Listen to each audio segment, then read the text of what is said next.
Okay, so I was just journaling and had a thought about trauma. And one of the things that we are taught about is vicarious trauma.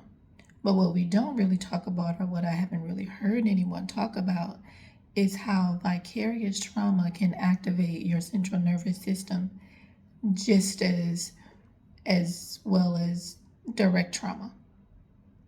So I was just thinking about like how when there is a resistance to moving in, for example, if there's resistance to like traveling abroad or living abroad or moving abroad or something like that, and it's because you heard a story or even saw a movie where there was a lot of violence and trauma and some things like that with someone's experience, that data is still collecting into your brain as if it could happen to you because you really had an emotional response to that.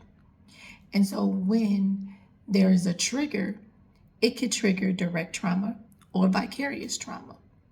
And so it's really up to us to discern what is being activated in us when our central nervous system is being activated. So, for example, for me, what I was journaling, I realized I actually didn't have this trauma. Like what's been activated in me was not something that I actually experienced myself. It was something I saw in a movie, I read in a book, I saw on the news, or something like that. But it is not something that I experienced directly or anyone in my direct proximity experienced. But I still felt it non the same, like the trigger non the same as if it happened to me.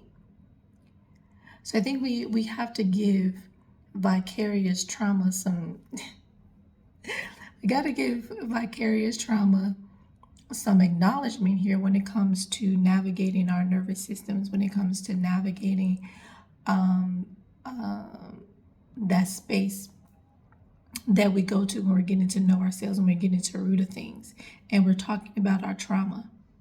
And with that being said, if vicarious trauma, which vicarious trauma is just something traumatic that you seen or that you heard that impacted you emotionally but did not happen to you directly, like hearing about someone being trafficked and their story about being trafficked, or hearing about hearing about the Holocaust, things like that can promote or can trigger vicarious trauma. And if we're understanding that vicarious trauma can impact your central nervous system the same way that direct trauma can, then we should be more mindful of what we consume. What are the things that you're listening to? What are the things that you're reading?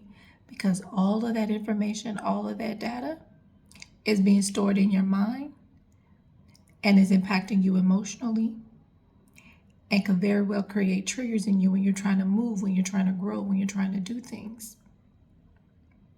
So just keep that in mind and be mindful of what you consume. Peace.